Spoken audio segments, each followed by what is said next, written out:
Hello, my name is Elder Price, and I would like to share with you the most amazing book. Hello, my name is Elder Grant. It's a book about America a long, long time ago.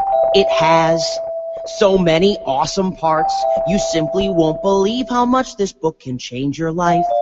Hello, my name is Elder Green. I would like to share with you this book of Jesus Christ. Hello, my name is Elder Young. Hello, did you know that Jesus lived here in the USA? You can read all about it now. Hello. Well, hello, my name is Elder Bundy, or Doug Bundy now. A long time ago it was Elder Bundy, and I'm happy to be here with you today as your host for Voices from the Dust TV on Friday, excuse me, Friday, June 25th, the 25th day of July, I mean, 2014. If you can tell I'm scrambling and my brain is scrambled, you're right. It's always just a little bit challenging towards the beginning.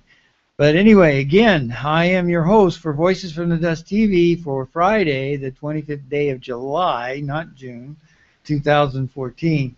I think I've got it all worked out now so that the volume levels are correct and will work. So we welcome you to our show where we share the reason why we have this hope within us, the reason why the Latter-day Saints are Christians, and the reason why you should be too. Our message not only explains what distinguishes LDS Christian doctrine from non-LDS Christian doctrine, but it also explains why the Latter-day Saints have declared since 1845 that the only salvation remaining for the Gentiles is for them to repent and to be baptized and thus to be identified in the same covenant and to worship at the same altar as Israel. This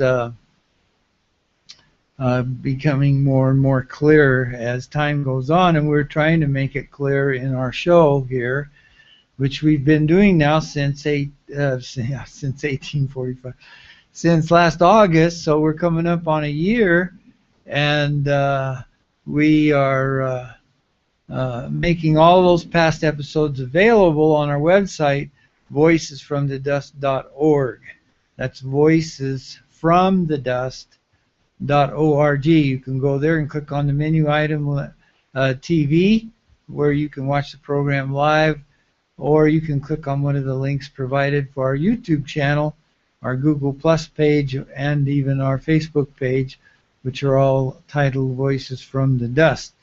In our Facebook page, you have to go up to the top, just below the picture there, and click on KVFD TV Live, which is the link that will take you to today's program, or you can click on. You can scroll on down below the player there, and there's a button labeled KVFD Archives that you can click on. Well, normally we have at least one guest.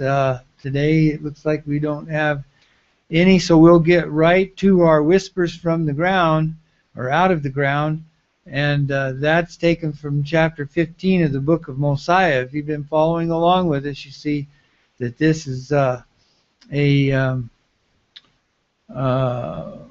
sermon given to the king, the priests of Noah, the king of Noah, King Noah, and his priests.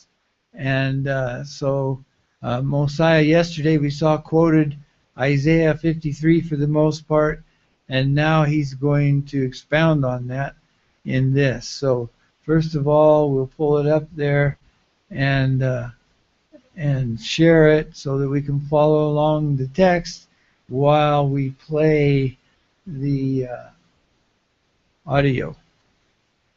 Yea, even doth not Isaiah say, Who hath believed our report? And to whom is the arm of the Lord revealed? For he shall grow up before him as a tender plant, and as a root out of dry ground. He hath no form nor comeliness, and when we shall see him, There is no beauty that we should desire him. He is despised and rejected of men, a man of sorrows, and acquainted with grief. And we hid, as it were, our faces from him. He was despised, and we esteemed him not.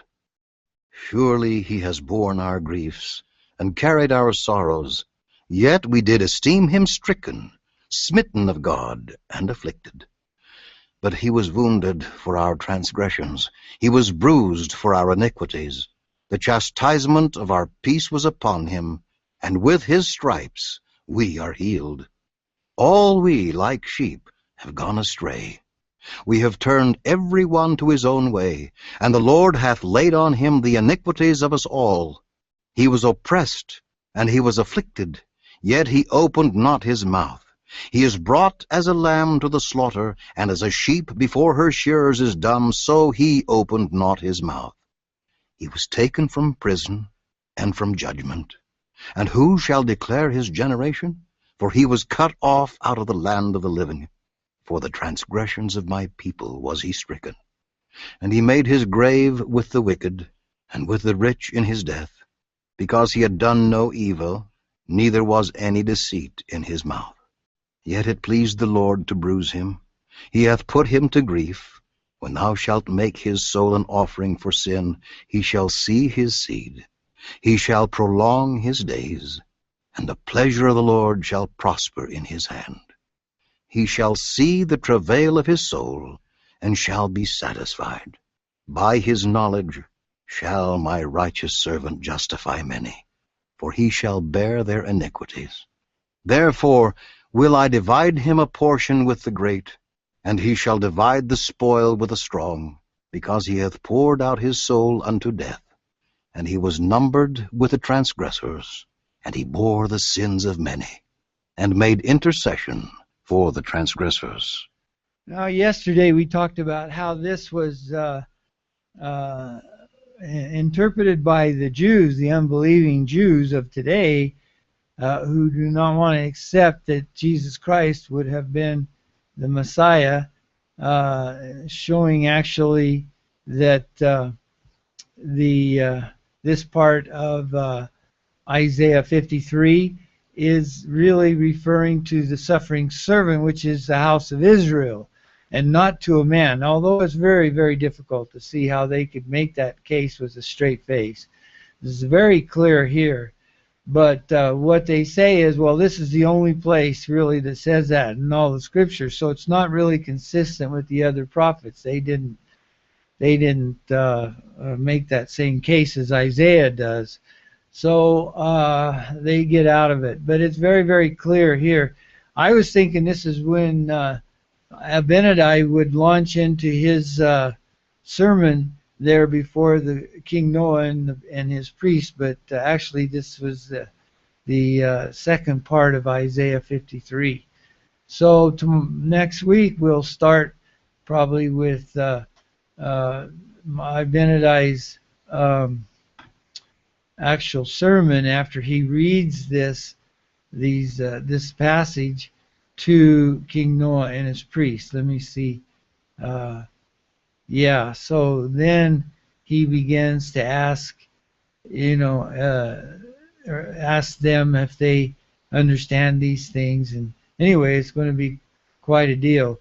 It's a very moving part of the Book of Mormon. So we'll get into that next week. Now, our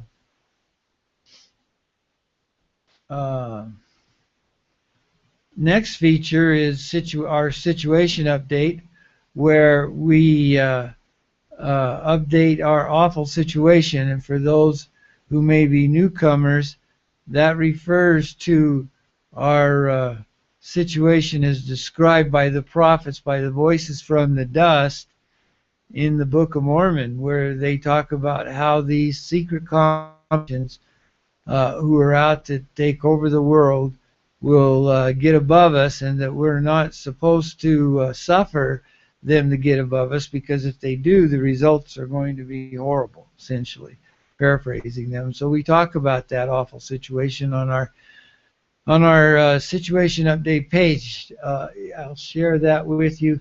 you can just go to our website, voicesfromthedesk.org, and then there is this situation update item in the menu, and if you click on that, it takes you to the page which has a slideshow of current events, and then there's links to a current news program and also a slideshow of full-length videos for background information. So that's very good.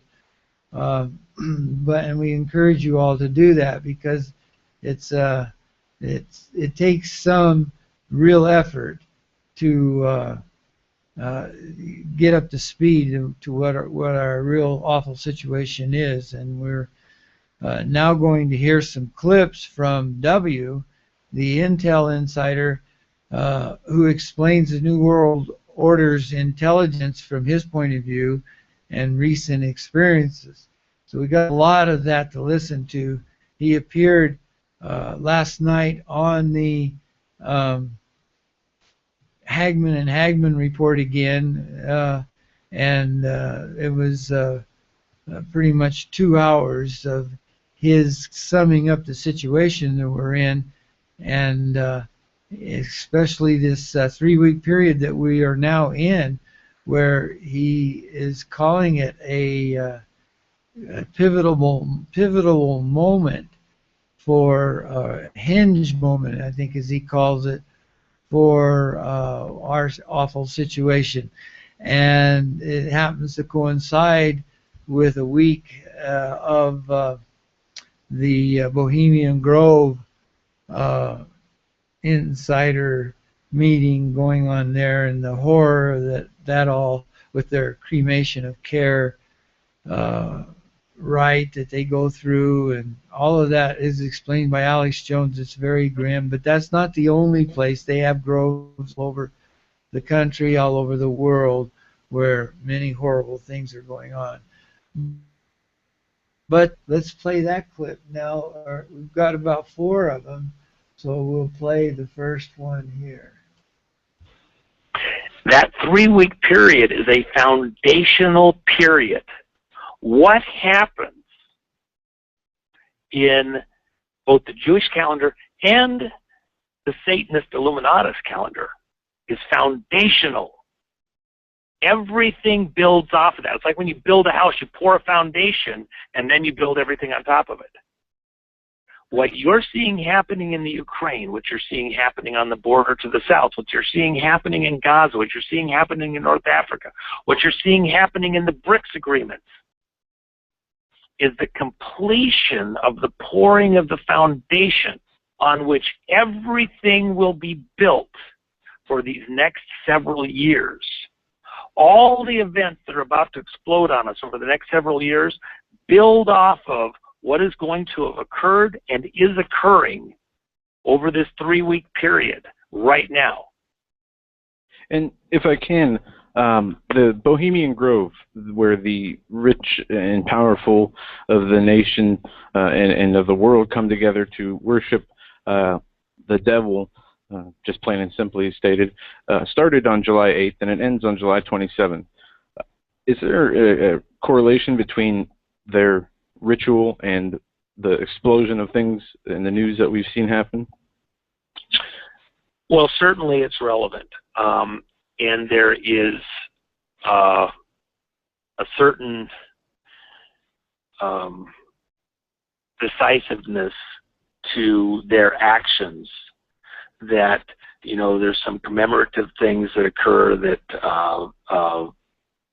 complement what they're doing in a lot of these spells with the column of events that we see. As above, so below. If you look at world events, including things in space, I'll just say it, and other places, you'll see that there's rituals or things that are done, and they're done in multiple places at the same time, quite frequently in triangular relationships or above and below relationships. And they're syncopated in such a way that they match to release powers into the world, or for release spirit powers, demon powers, otherworldly powers into our realm. And these kinds of meetings are places where they are really, at this point, gating spiritual energy into our world. We talk as Christians about how, say, something like Whitestone happens, and the power of God is released. This dynamic, dynamo power, dynamite power is released into the world, into our world, into events around us, into people's lives around us, based on prayer, a meeting, a coming together, a joining of our wills, and releasing God's power by an act of our wills, in agreement with God. They do the same thing. That's all they're having a tent meeting, and they're releasing these occult powers, these spirit powers, these demon powers into the world at their prayer meeting. It's as simple as that. It's us against them. It's good versus evil, principalities and powers of darkness. And to not think of it in those terms is almost juvenile. You have to grow up and accept, okay, yeah, we're in real battle. And this is about who inherits the planet, who controls the planet. This is about the next 1,000 years. We're at that hinge point in history where the destiny of the planet turns on a very tiny hinge. One of the pastors I used to enjoy listening to talked about how big doors turn on tiny hinges. And so all of the history of mankind to this moment in time, from Adam till now, and all the history going out forward, hinges on this moment in time. And just a couple of hinges on a door. We're at that turning point. And I would even speculate and state that it really comes down to that this moment is this 3-week moment. This is that hinge moment, foundational moment, the things that will have occurred in a very foundational sense that will have been completed. Some of them were started years ago. Some of them were started months ago. But they're at the final pour of this foundational moment, locking things in. That foundation will cure. It'll have a few days to set, and then we're off to the races, and they build out the rest of this building that is about to come, with this almost tribulation era coming ahead of us, if we're correct about where we're at in the history of man, as Christians, as believers, as a planet. This is that hinge moment. We're there. Wow. So he's thinking, I wish Joe would have asked him why he came up, or how he came up with this number 3 weeks, this period, why he says it's in 3 weeks. I don't know how a lot of these things could be resolved that fast. We see the Ukrainian thing, and that's really escalating, because we can see the hypocrisy of the Ukrainian government, that is just a puppet government, insiders, world order. And when we see NATO planes were shadowing that airliner and dropping down to deliver payloads, bombs, or whatever, and then going back up and flying close to the airliner. I don't know if that's true. That's one report. I have it all. I see things flying all over the place. But just an amazing thing to contemplate in terms of the Ukrainians. We saw how the Russian point of view, that it's the Americans that are trying to force the Ukrainians on the Russians, and having NATO at their back, so that they have no retreat but have to go forward in an aggression. In the meantime, we see Israel being condemned worldwide or trying to protect itself there, as Hamas, which is another name for the Muslim Brotherhood, just pounds the heck out of them with rockets, and nothing will keep them from doing that. And then they put the rockets in these schools and hide them among the civilian population, so that when Israel goes after them, then they kill a lot of civilians and incur the wrath of the world. And we looked a little bit upon the hypocrisy of that yesterday from the Israeli point of view with Tamar Yona, but and her partner, I can't remember what his name is. But anyway, we played just a little bit of that. I hope to play more in the future. But in the meantime, let's continue now with W as we go through the elements of this trouble. First of all, we see this 3-week period that he says we're in that will be the foundational moment. Now he's going to talk about more of our awful situation here. That 3-week period is a foundational period. What happens in both the Jewish calendar and the Satanist Illuminatus calendar is foundational. Everything builds off of that. It's like when you build a house, you pour a foundation and then you build everything on top of it. What you're seeing happening in the Ukraine, what you're seeing happening on the border to the south, what you're seeing happening in Gaza, what you're seeing happening in North Africa, what you're seeing happening in the BRICS agreements, is the completion of the pouring of the foundation on which everything will be built for these next several years. All the events that are about to explode on us over the next several years build off of what is going to have occurred and is occurring over this 3-week period right now. And if I can, the Bohemian Grove, where the rich and powerful of the nation and of the world come together to worship the devil, just plain and simply stated. I'm sorry, I played the same clip over again. Let's go to the next clip. That was the one we played twice now. So let's go to the second one.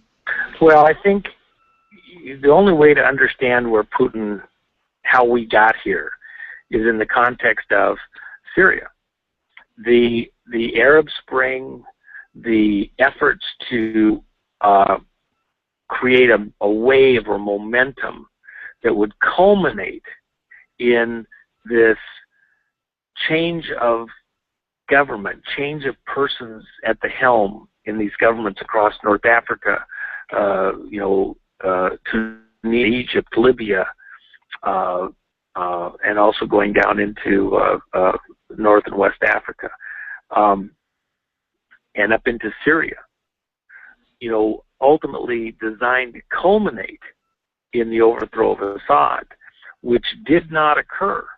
All of that was intended. If you look at the timeline, if you could just picture on a map on the wall and a timeline, that this was like somebody drew a great big huge arrow, and all of these forces are going to culminate here in Syria, and then Assad's out, and then we have this pan-Arab state across North Africa and up into Syria, and simultaneously we're going to reorient with how the energy flows, and for the next 100 years, the next 1,000 years, everything's going to be sweet and happy because these new powers are in play, and they'll work with us, and it'll be a wonderful world. And they'll all be together, because, see, the idea was that there was going to be a certain unity amongst the players who would own those locations, a la Muslim Brotherhood, and like-minded groups. So there's this momentum that was going to build like a wave, this surge. It was going to take that whole region by storm, and then we would have peace because they would be in power in all those places, and it would all work together. And this was being pushed by, Saudis and Qatar and the Western NATO intelligence agencies, because rather than have a whole bunch of disparate groups working against each other, etc., they were all going to work together, and we were going to take out these bad guys, whether it be Morsi or Assad, you know, either side of the spectrum. Now we'd have some commonality, and it'd all work together, and the energy would flow, and there'd be peace and flowers everywhere. Well, the reality is that that was all intended to culminate, come to some form of completion prior to the Olympics. And the reason that that had to happen that way is because who was also in all of these areas? The Russians. And these proxy relationships. And with the Olympics, for a decade or more, being planned and plotted and organized, with Russia going to be there, and all this stuff has to happen right, and all this money invested, and everybody, the whole world's watching and coming. And so Putin's hands are tied, because things he might have done to counter what technically is aggression, to push and move and prod Russia out of these locations and these relationships, Russia was somewhat hamstrung. Because if they did anything, oh, you're a bad guy, oh, well, the Olympics could be taken away, or the world's not going to show up, or the world's watching you, you can't do that. So he was hamstrung by design. The Olympics are given to him so that he'll be, you know, hung up on them. And he did. He played rope-a-dope. He took all the punches, all the dragging around and elbowing and everything else. He took all the low blows, but he stayed standing, and he made it all the way to the Olympics. And all of the designs didn't happen the way that somebody intended for them to be. We didn't make it all the way. We ran short, and we didn't get in there and get Assad out in time. The false flags, the designs were poorly done, if you will. And the Western people, especially the United States, the people just didn't quite do it. And the covert actions. Putin couldn't engage us directly, overtly, but of course part of the assertion is that they had some hand through proxies, not once removed, but twice or three times removed, for the purposes of plausible denial, PD.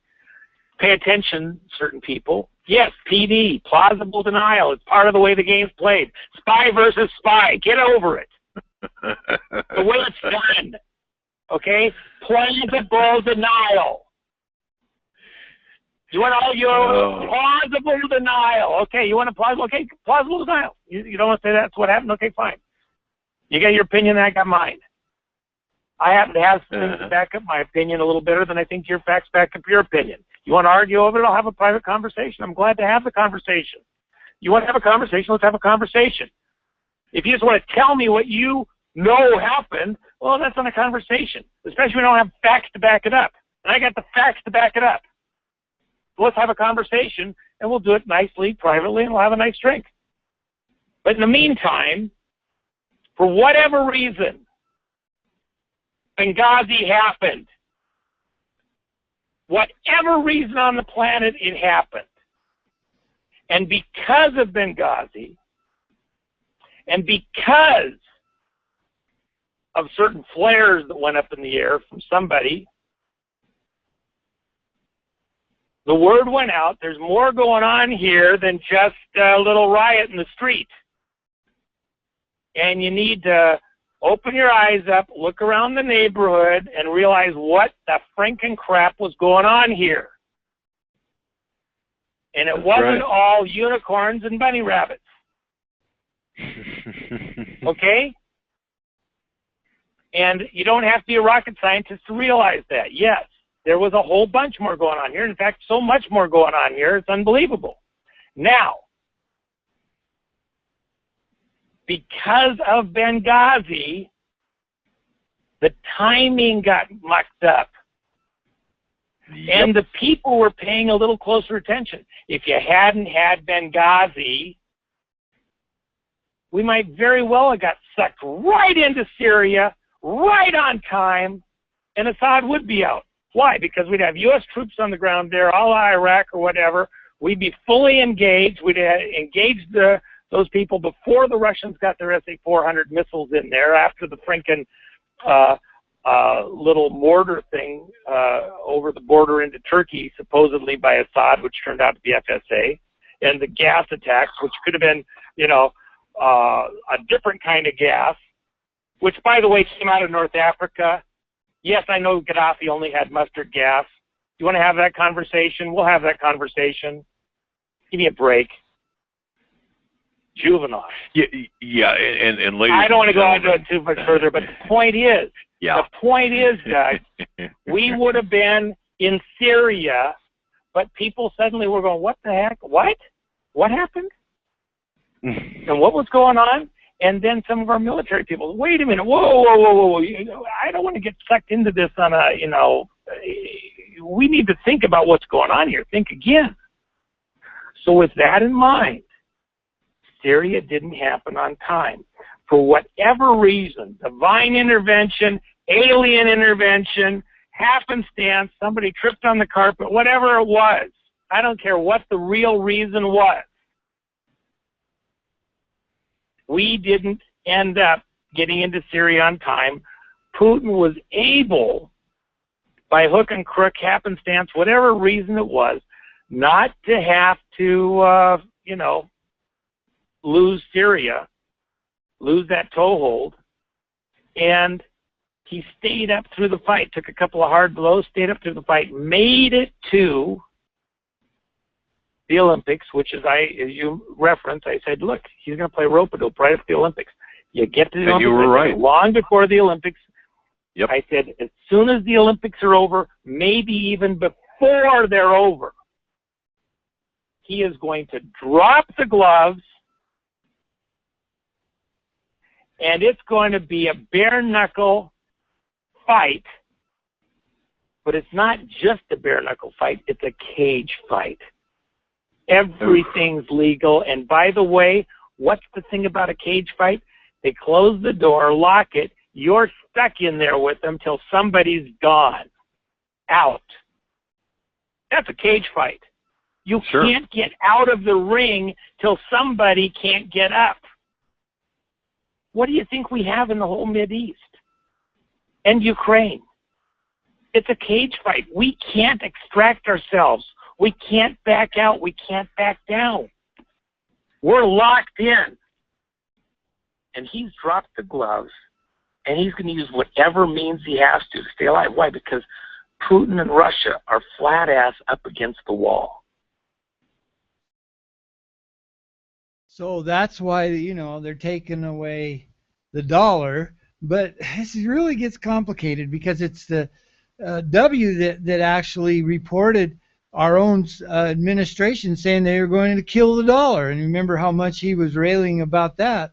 But it's the Russians that are actually killing the dollar. So it makes it look, and we remember back when off mic they were caught, Obama was caught telling the deputy there, I can't remember his name, that to tell Putin that he wouldn't be able to do much until after the election, but then after the election his hands would be untied and he'd be able to move ahead. Well, that was really revealing. So how much of this is America going against Russia actual, or how much of it is, you know, genuine? It's really hard to tell. And then we get down to the situation that it's causing us at home, and they're killing the dollar in order to kill our economy, but killing our economy kills our ability to wage war. And this timing with Syria then may have had a devastating effect, because while they want to kill the American economy, they wanted not to do it until they achieved their objective in Syria. So that is another aspect of all of this that we want to keep in mind, but it makes it a little confusing. It's not all that clear cut and dry for anybody. I don't know if there's any one situation that prevails. It looks like there may be several factions with several objectives, and not all of them are going, towards the one world order, the new world order objective in a smooth sort of way. Some of the things got out of their control, no doubt. Well, let's go to the next clip here, and we'll take that up. We're not ready for it spiritually. I knew that was coming. Yeah, so here we're talking about how we're not ready for it. Not only are we not ready for it economically, politically, we have all these divisions between those who are waking up to what the American government has swung its guns from Hamas, and the terrorists supposedly that Arabs, Islamic, radical Islam was what we used to call it, but now it's radical Americans. And so it's the returning American vet, the gun owners, the constitutionalists that have become and we're going to see that in a minute, how we've become the actual target of America, this American government that's supposedly protecting the American people against terrorism. And it's really got a lot of people understanding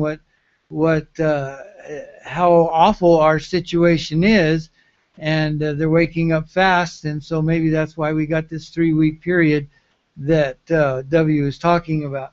But here we're talking about our spiritual or lack of spiritual preparation, which is very true. And we could talk about the devil's Messiah, the role of the devil's Messiah in this, but we could go on for many, many programs dissecting all that and looking at it. But it all relates, doesn't it, to the message of the voices from the dust, that if we don't repent and are baptized and thus become numbered with the house of Israel, then we're going to suffer the fate of the Gentiles here in America whose sins are horrible, and who have rejected the fullness of the gospel and hardened their hearts against it. So let's go on now, though, with this lack of spiritual preparation that W begins to talk about. We're not ready for are it we? spiritually. No. And even no, when you not think at all. think about what Mike was talking about in the first hour. Think about what Merrill talks about and Chance over at Great American Food. When you think you're prepared, and then you go take a week or a weekend and just try it, for practice, and then you realize, oh my gosh, I didn't think of this. I don't have that. I don't have this other thing. And if I needed this, I wouldn't know how to do that. It could be as simple as the well not working. Right. Some little thing, and you all of a sudden find out just how unprepared you are. Okay, at a spiritual level, you're going to rely on your church. Well, what if your church, everybody in there is in the same boat you are? Or worse, you're going to rely on a building? You can't get to the building. The building's 15 miles away because that's where you go to church at, and the gas, you can't afford to get there. Right. Your internet's down. You can't communicate with your buddy to tell him how horrible it is, and he's 10 miles away. Or get him to come over and give you a hand because he's busy dealing with his own crisis. You call 911, and you get a busy signal.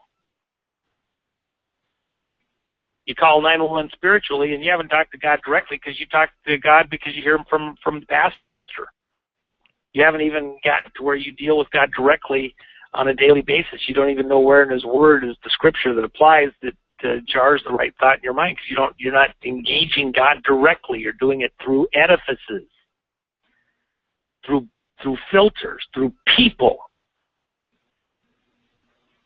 And that's what this moment is all about. We have this moment to rethink, think again about where you're at and what all of these things are actually telling us. The sky is changing color. The clouds are turning red. It tells a sailor certain things are coming based on whether it's in morning or night, what they look like. Well, you can see it. Okay, so it's time to get ready. What was the message in the Super Bowl that the elitists were sending to us. Prepare, prepare, prepare. Even the bad guys are telling you, get ready.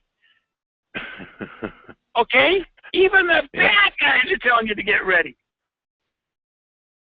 Well, and that's the case. You remember it was I didn't see it live, but I saw people talking about it, and in the Super Bowl they had the children singing or something, and behind them in this dark red color, I can't remember exactly how it went, but the word was prepare, prepare kind of deal. So we remember that. Well, anyway, how do we prepare? That's what my wife said when she's listening. She says, well, they always point this out, and they always say prepare, prepare, prepare. But how do you prepare? Well, their answer is that you receive Jesus Christ, that you're born again, and that way you will be wafted away in the rapture, or for these guys that don't believe in the rapture, you'll be, it doesn't matter really if you're beheaded by the New World Order or imprisoned or suffer in one way or another.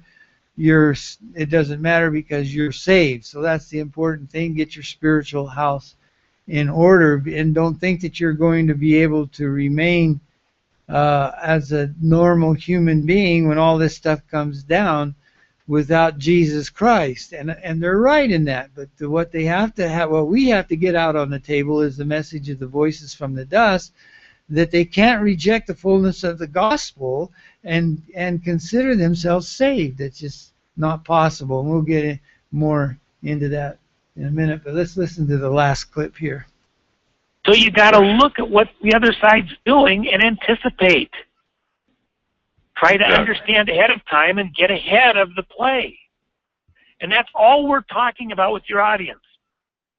Look at what's going on the other side, anticipate, and try and get ahead of the play so you can make a difference, not get caught flat-footed, off balance. The play started, and you were still getting ready to, lock yourself in.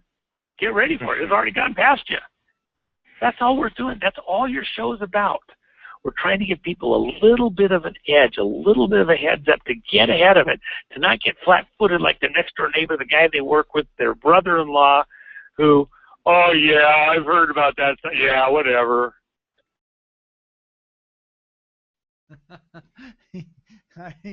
That's so accurate.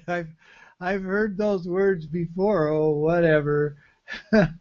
That's just how they say it too, as they go on and watch their football game or get into their other things that they're doing, and not pay attention to you. It's just, and even the young ones are that way. So anyway, that's we've taken quite a bit of time, but I thought it was worth it. We want to see how grim this outlook for America is on an economic level, on a financial level, on a physical level with the FEMA camps and everything that they're building, and the big immigration coming in where they're shipping them in now, not just allowing them to come in, but shipping them in for their own purposes to build their own constituency of slaves that will do what they have to do in order to get the largesse that's offered to them. But so our outlook here in 2014, I didn't think it would last this long, but the ship, the USS America, is listing badly. We're going down. There's no doubt about it. There's a mathematical certainty involved in this, and now it doesn't take much to see it. But the worst part is perhaps the prospect of Hamas that's happening over there in Israel. And Hamas, remember, is just another name for the Muslim Brotherhood, and they're here in our White House. And that's why Obama's paying them millions of dollars, and he's trying to hedge up the way of Israel.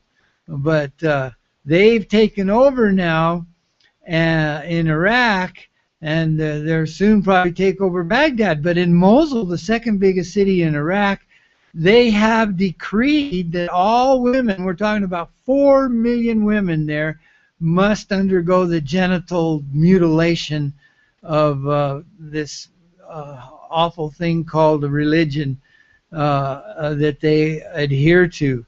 And it's awful, and they've beheaded people, they've crucified them, they've burned them to death, and they have established what they call the Islamic State, IS, and they are called ISIS, Islamic State of Syria, or something to that effect before, but that ties them in that name of the Egyptian god, idolatrous god, that named ISIS. And so here we have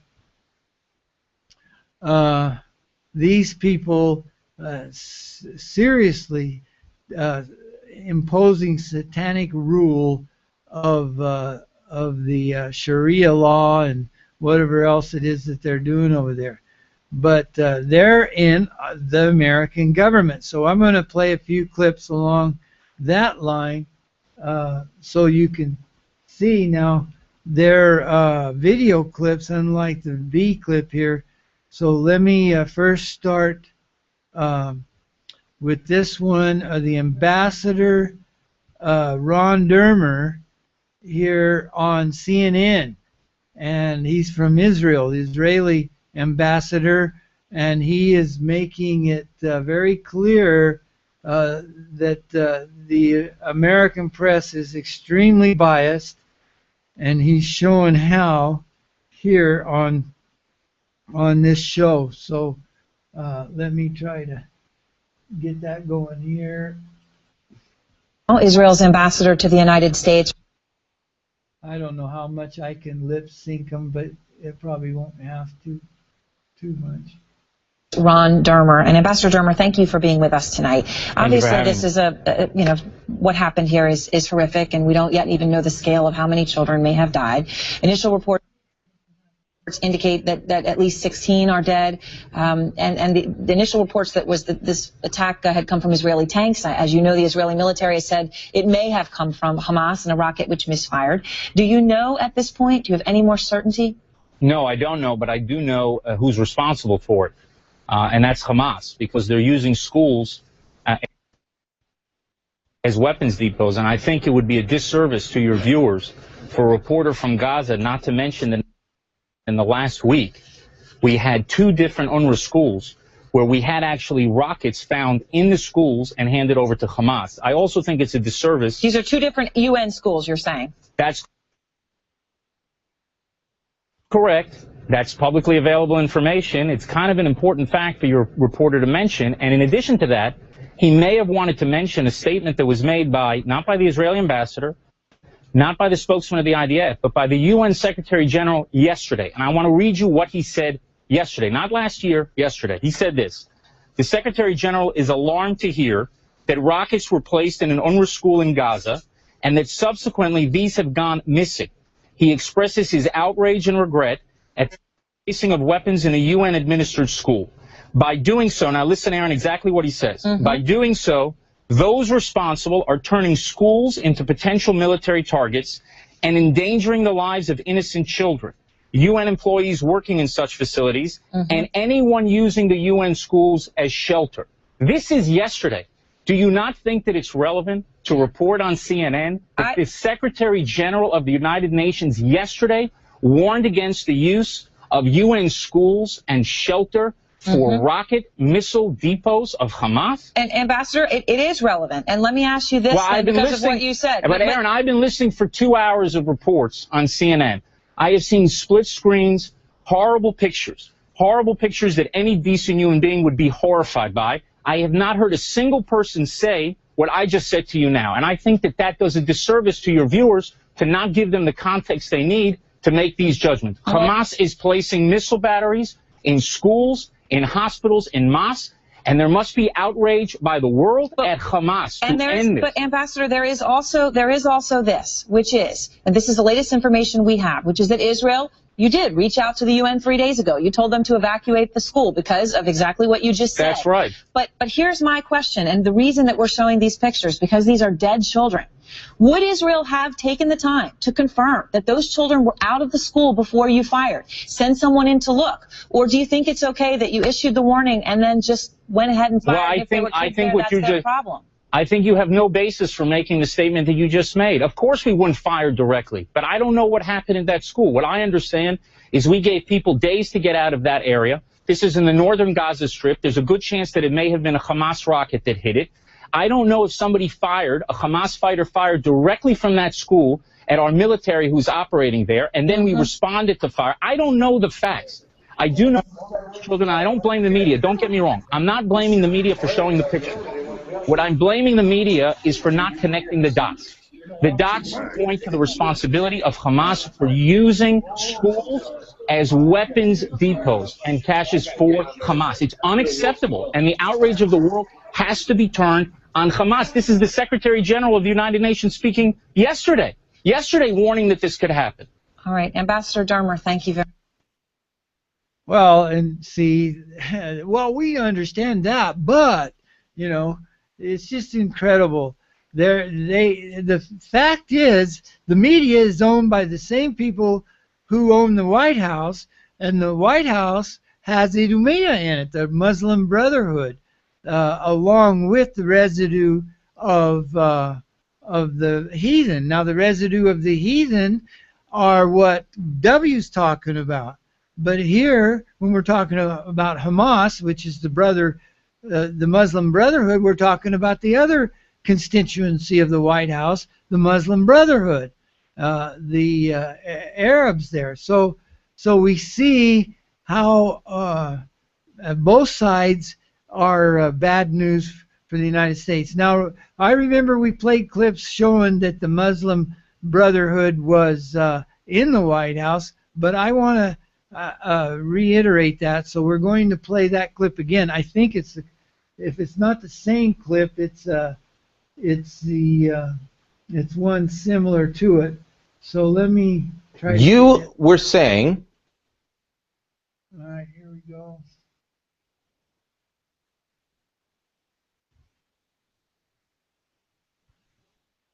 As you have before, that there are Islamists in the Obama administration, which, let's make clear, not the same thing as saying Obama's a Muslim.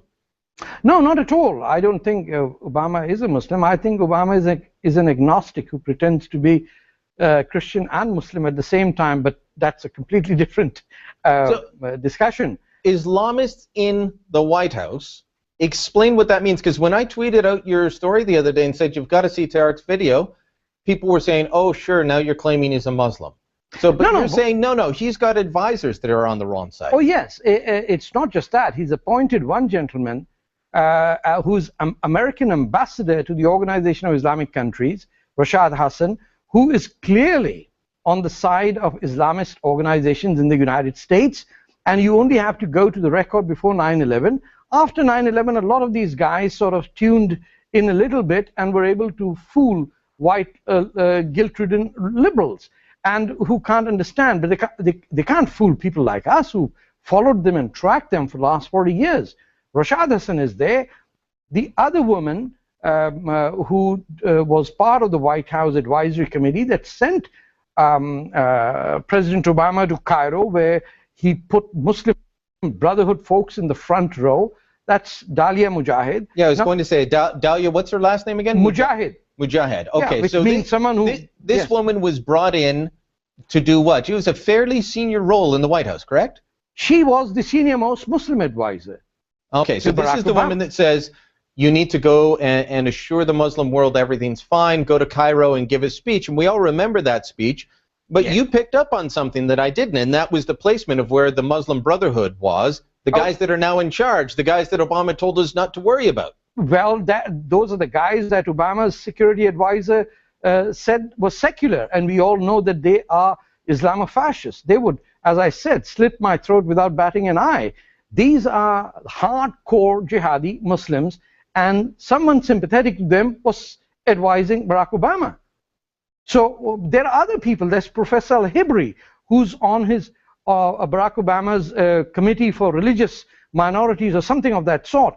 And one of the most pro-American Muslims in the United States, and when I say pro-American, I mean someone who's committed to the United States of America, retired lieutenant commander, when, Dr. Zuhdi Jasser, when he was appointed to a committee, the White House vetoed his appointment because he was considered not to look like Muslims. So the only women who can enter into that circuit of Obama's or the White House advisors are women who dress up, quote unquote, like Muslim, who are wearing Muslim Brotherhood prescribed hijab. That's what gets them in. My daughter won't be able to go there. None of the liberal Muslims in the United States of America have any access to a liberal president. See, they were very reluctant to say that Obama is an actual Muslim, but we know better now. But just to see this reticence to be politically incorrect on these news shows. This was a Canadian news show, the Sun Network there. But it was obvious that they were not going to claim that this was a few years ago, but now I think it's common knowledge. Most Americans realize, and remember Lindsey Williams, how he was communicating the distress of the elite that he is in contact with when, to their surprise, he canceled the Keystone Pipeline, which really angered them, and that's when they realized and said to Lindsey that he's a Muslim, he's not a Christian. So, and then we got this whole thing with Joe Arpaio. I don't know when that's going to come out. It's supposed to be universe-shattering, but it doesn't ever seem to come out. But we're waiting for that. And then, of course, this ridiculous thing with Fuddy and the Sabood, that had made it very, very clear and what is actually happening, and her murder or supposed murder, we don't know for sure if she was really murdered, and their blocking of the information when we try to get the information from the government agencies, including the FAA and the FCC and other government agencies that you'd think would be at least arm's length removed from these people, but they're not, indicating that they are receiving that direction directly from the White House. So they're trying to cover up the fact. But let's listen to Stalenbach here, who remember connects Hamas with the Muslim Brotherhood. Just a minute, let me. That's clip 7. Well, as we showed you. Now I hope I can coordinate these two. At the top of the show, the leadership of our government agencies seems to think that the Muslim Brotherhood is moderate. So it seems like they may need a refresher course on what the Brotherhood is all about. And who better to give it to them than Mossab Hassan Youssef, son of one of the founders of the terrorist group Hamas. Watch this. Hamas doesn't have one leader, and Hamas doesn't have even a group of leaders who decide. It has its own institutions. Every district of the movement, and they have over 20 different districts inside Palestine and in Damascus and other Arab countries, including the Muslim Brotherhood. If they have any issue, they vote. Hamas is the Muslim Brotherhood. This is let's put it this way. So Hamas is the Muslim Brotherhood. Hamas, which has killed countless Israeli women and children, not to mention dozens of American civilians, and yearns to push Israel into the sea. They are the Gaza branch of the Muslim Brotherhood. Yet our government is meeting with these people. Frustrated yet? Well, and it's not just that they're meeting with them now. They're giving millions of dollars publicly to Hamas. I think it was on the order of $23 million or something. and they're not even hiding it almost anymore. And the things that Obama has done to snub Israel, but at the same time excuse Hamas. And this clip that we watched with the Israeli ambassador was the plain truth that the media covers up what Hamas does in terms of hiding their rockets and things in schools and in hospitals and in mosques, so that then when Israel retaliates to try to take those things out, the whole world comes down on them. Well, now, so this is our awful situation, and it's a situation that we are warned of in the Voices from the Dust. However, it never mentions in the Muslims or the Arabs in Voices from the Dust. We don't hear that. We just hear the word Gentiles, and they're lumped together, and this great and abominable church, the harlot church, is the focus of all of it. But what we don't see in there is that this idea of Idumea. But when we go to the Bible after the Book of Mormon, the Voices from the Dust, and illuminate our minds regarding these things that the angel told Nephi concerning the fate of the Gentiles in America, we go to the Bible, and what we see is a reference that once our mind is enlightened, we can understand that it's referring to the Idumea, and whole chapters out of Ezekiel about Mount Seir and about the fate of them, but also about their eternal hatred towards Israel and the things that their treachery towards Israel, and then of course the Lord's rage as his anger comes up in his face, and so on. And we've covered those, and we'll cover more of them in the future. But I want to now take a different look at a modern individual who sees these biblical passages kind of the same way we're starting to see them, given what the Book of Mormon is telling us.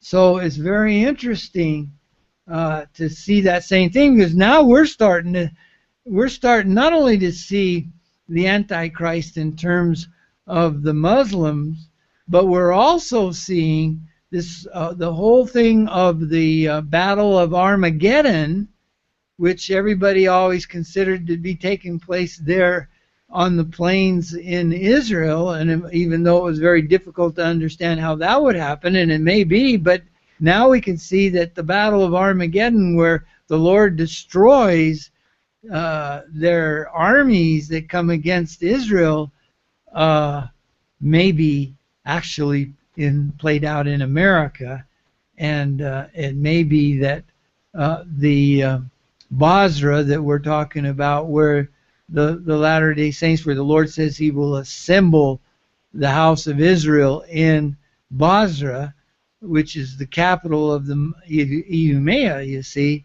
and that may be referring to America.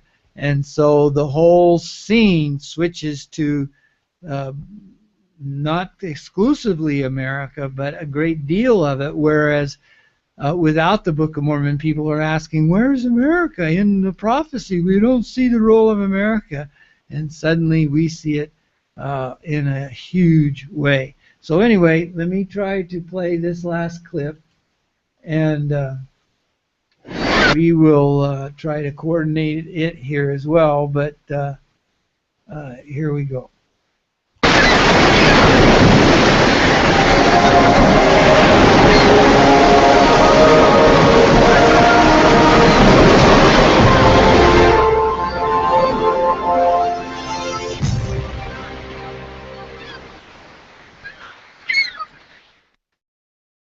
Hi, I'm Jerry McLaughlin, president of Clean TV. Our presenter, Waleed Shubat, is going to talk to you about the Bible, prophecy, things in a different way than you've ever heard them before. We've heard of people like Tim LaHaye and the Left Behind series, And you tend to wonder, how could 50 million copies of these books have been sold? I thought narrow was the gate.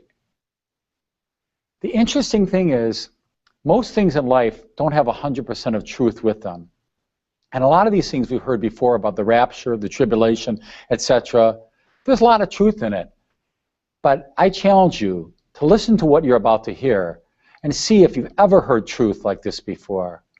This fills in the gaps. I don't know about you, but when I've heard about prophecy before in the past, something was missing. And I think you're going to see it right now. Walid Shoebat connects the dots. From an ancient biblical perspective, he takes the old, the prophecies of old, the major beliefs of our fathers of faith, and connects them with the current days. Today we have things that were unseen by our prior moral fathers of faith. And yet at the same time, a lot of those roots have been wiped out. And we forget about them, and we've substituted them with modern day interpretations, which are European-centric, forgetting about the Middle East, as though the Middle East doesn't exist in Bible prophecy. Here we go. Listen and watch, and prayerfully consider if what you're about to see and hear is true. Walid Shoebat. Hi, I'm Walid Shoebat. Today I will be talking about a subject that is rarely talked about these days, and that is the subject of eschatology. Not just eschatology from a Christian perspective, that is, but eschatology from an Islamic perspective, because most Westerners, especially Christians that read the Bible, they don't really look at certain parts of what the other guys are thinking about them. They read the Bible from a Western lens, and they interpret the Bible from a Western perspective, and yet none aware that the Bible itself had so many warnings about the threat of fundamental Islam. Now, when it comes to the issue of the mindset of a Muslim fundamentalist, what is the enemy, the Islamic radicals, the fundamentalists, the terrorists, the nations that want to destroy the West, if you want to believe me, like Iran, Sudan, Somalia, the Palestinians? There are an array of nations that are bent on establishing an Islamic system worldwide. Now, we're going to run through a journey, go through a journey, if you will, to look at the different aspects and parts biblically and Islamically to see what is the mindset of our enemy when it comes to the ends of times. I think I've shared in the past about the Islamic eschatological perspective in which the Prophet of Islam said that the day of judgment shall not come to pass until the tribes of Islam defeat the tribes of Israel in Jerusalem and the surrounding nations, and then the trees and stones will cry out, "There is a Jew hiding behind me.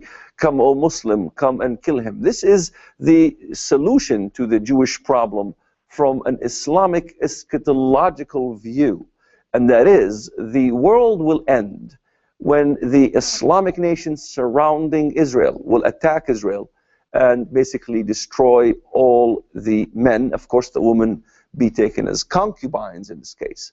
However, when I read the Bible in 1993, I was shocked to find the similar story to this one was written in the books of Zechariah and other books as well. In Zechariah chapters 12 and chapters 14, I will make Jerusalem a trembling cup to all surrounding nations.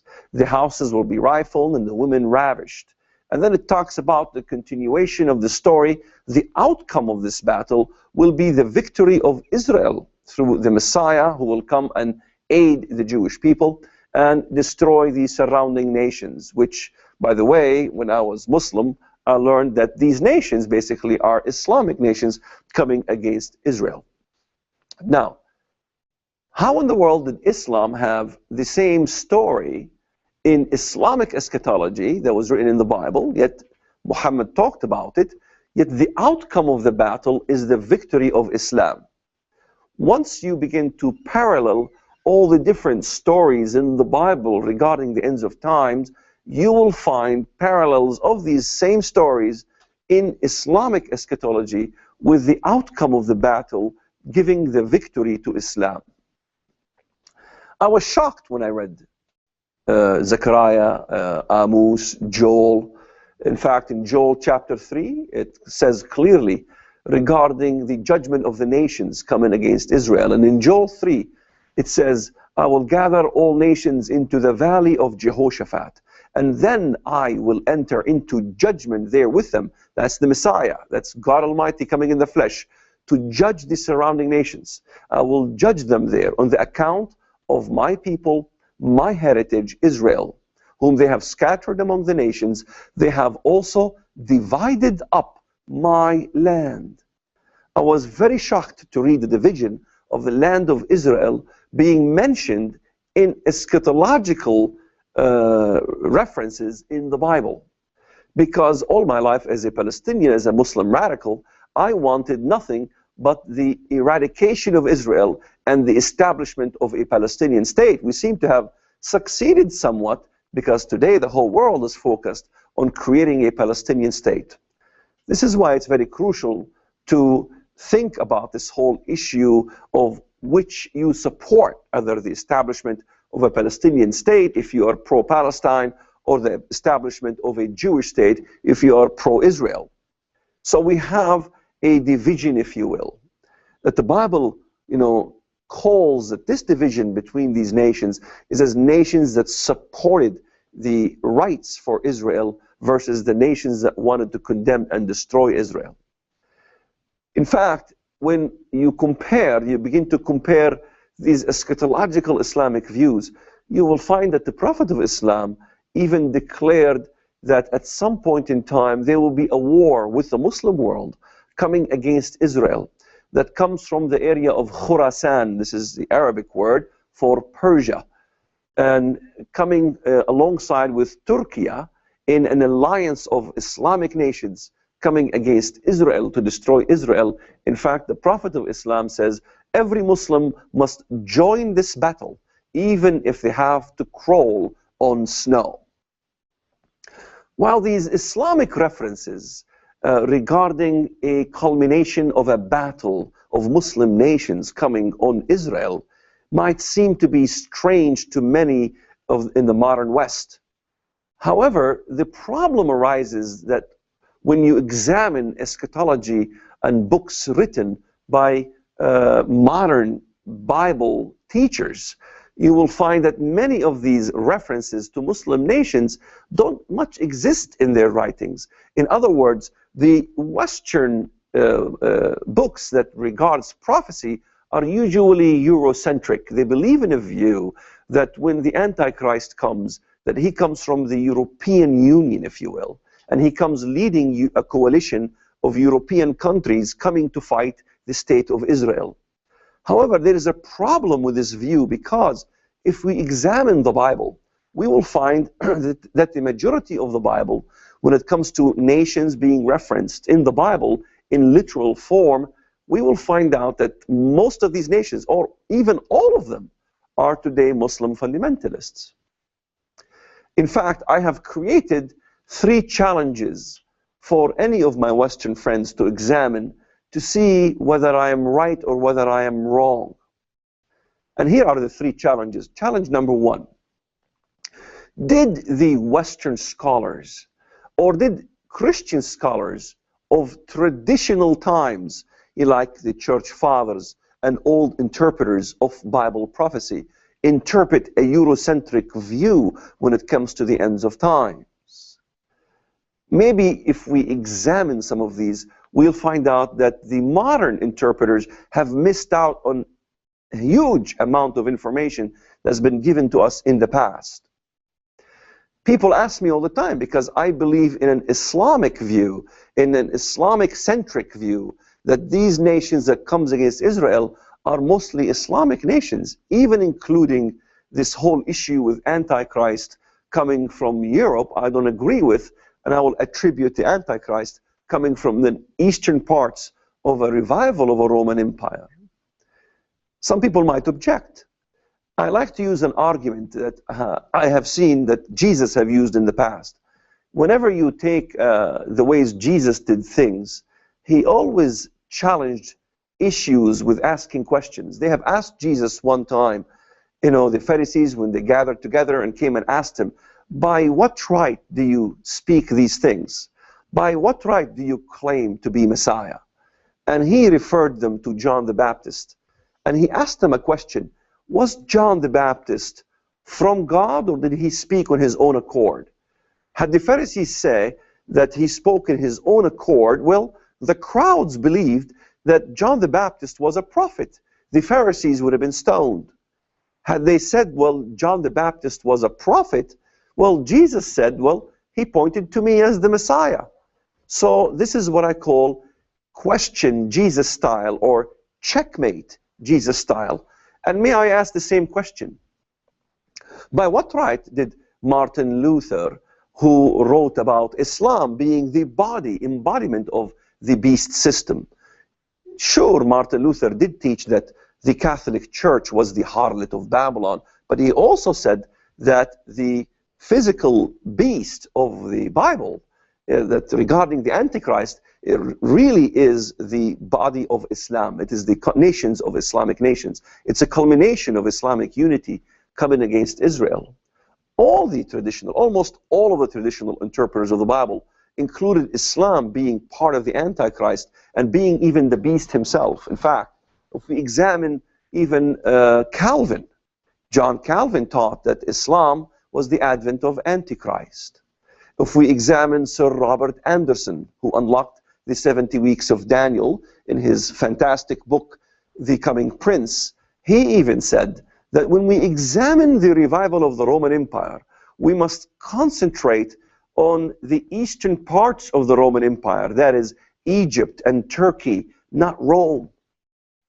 But it wasn't only Martin Luther or John Calvin or Sir Robert Anderson that taught an Islamic-centric view regarding Antichrist. You have others like Hosea Litch, who said that the majority of Protestant teachers agree that Islam was the advent of the coming of Antichrist. It was the system of the beast. That even many others, like Fox, the Book of Martyrs, the author of the Fox of the Book of Martyrs, he also said that Islam is the Antichrist system. In fact, the Martyrs of Cordova. Why do they call them the Martyrs of Cordova? Well, they chose to be martyred in Spain when they had been taken to the Islamic court system, because they were interpreting in the Bible that the Antichrist was Muslim. And the Muslim judge, gave them a choice of recanting their interpretation or being beheaded for what they have done. They chose to be beheaded to preserve their interpretation, so you now can know about the truth regarding Islam being the Antichrist of what the Bible said. Okay, so we're going to leave it there for today, knowing that some of that clip starting Monday probably, as we discuss these things in more detail. But this is interesting, where we see people even giving their lives to indicate that the Antichrist comes from from Islam, from Muslims. So what we want to do is look at this in light of the voices from the dust. And there we see the formation of the great and abominable church. We know what the Jesuits have done in order to counter the Reformation, and that's what the Lord said would happen, and that they would gather multitudes upon all the face of the earth to fight against the Lamb of God. And so we see that happening with both the Muslims and the Catholic Church. One interesting point that I wanted to roll in here that I haven't been able to up to this point is the fact that Tony Palmer has died. Remember Tony Palmer? We played a clip. We were probably one of the first ones to do that. I saw it come out on many other programs after that. But Tony Palmer was the Episcopalian priest who was heading up that meeting between the Pope and Kenneth Copeland and his company of ministers, and they met, sort of quote unquote met, in the idea or by exchanging videos, and this was headed up by Tony, but he was killed in a motorcycle accident in the UK. So this ecumenical effort is probably going to be set back, or who knows, maybe even accelerated from the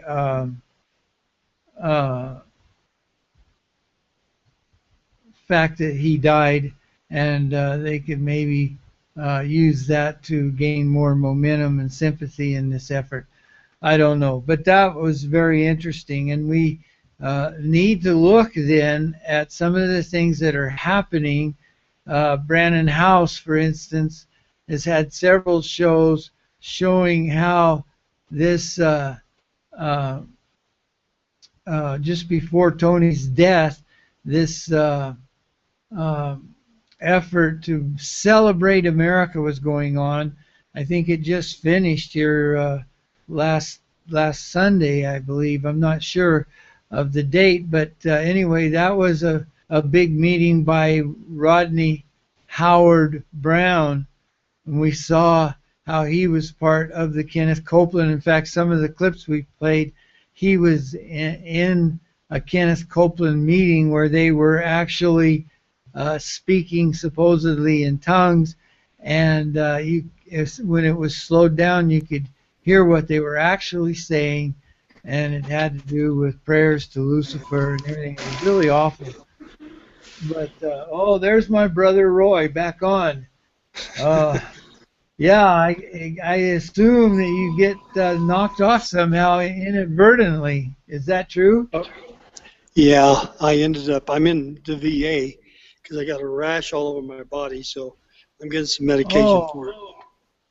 Oh no, that's why I thought you were at home. But wow, lots of problems there with your health. I feel for you. Yeah. Were you able to watch much of the show? Yeah, I got part of it. I was really wanting to listen to it, but it was hard to listen because of all the noise and everything in the waiting room. And, yeah. You know, but back and forth, I tried to turn it down so I could listen, but then I had to hold my ear, and I should have brought my earplugs. That's one thing I forgot, or I could have listened to the whole thing. Yeah, that would have helped tremendously.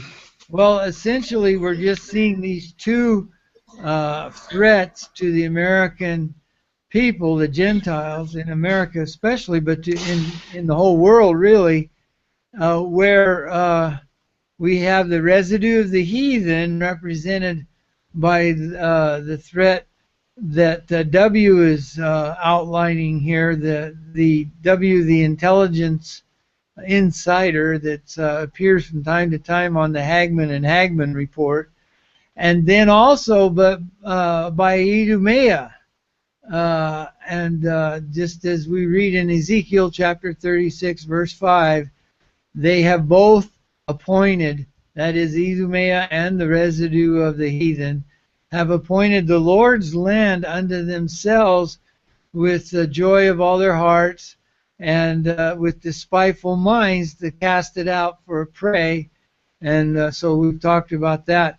But we see here where the Muslim Brotherhood and Hamas are the same, and the Muslim Brotherhood is in the White House, and here with this struggle against Hamas that Israel has, we see no reason why the White House would support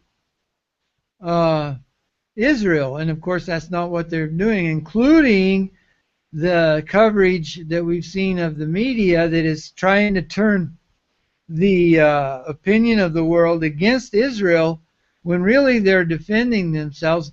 But the media is not reporting the fact that Hamas hides their rockets in schools and in mosques and in hospitals, and then when Israel tries to take them out, innocent people are killed because they will not leave those areas, and the reason they won't leave is because the Hamas won't let them. And then the White House sends $23 million to Hamas, and it's not going to be used for humanitarian reasons. You can bet your booty on that, but rather on arms and on the struggle. So at any rate, we see then that there's this connection between Hamas and the Muslim Brotherhood. And then we started watching this video with Walid Shavat, who is a converted Muslim and who really understands the Muslim theology and the Muslim writings and the Muslim and the Christian heritage, and he's trying to show how they play a great part in the last days, in the drama of the last days, if you understand the Bible is referring to them. Of course, what we understand is that the Bible refers to these ancient countries, but because those were the countries that the Jewish people and the audience for Isaiah understood. They understood Persia, and they understood Babylon, and they understood Assyria, and they understood these things in those terms. But what we can see today is that they are symbolic of modern nations. Even though Rome is never mentioned, it's very clear from the revelation of the angel to the prophet Nephi that that the early church, there was this great and abominable church that was founded and that tortured and yoked with a iron yoke and murdered by the millions the saints in the early days. So we know that wasn't Persia, that wasn't Babylon, that wasn't Syria, that wasn't Egypt, that wasn't Tunisia or Libya or Turkey. That was Rome, the Roman Church. And so anyway, it's very interesting. We're going to be talking a lot about it as we see and understand that what the Lord has written concerning these last days, that W, the intelligence insider, says is in right now a 3-week period that is the hinge moment, he calls it, the pivotal moment when the foundation for what they're going to be doing to solidify their new world order is being laid. So that was really important. Anyway, that's kind of a summary, Roy. I hope that helps a little bit. But you can go back and watch it if everything comes out right when you're back home. Okay, sounds good. Are you shutting off now?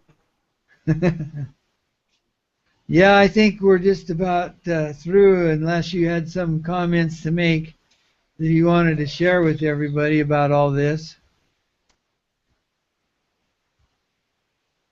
But you're still at the VA, so that makes it hard. So yeah, we're going to say, hope everybody has a good day. Oh, I'll just. Today's Friday, the 25th of July. Okay. All right, so we'll wish everybody a good day, and as always, our prayer is that the Lord's choicest blessings will be with us, so we will be able to understand the message of the voices from the dust and these things that are so critical to understand. In the name of Jesus Christ, amen. Amen.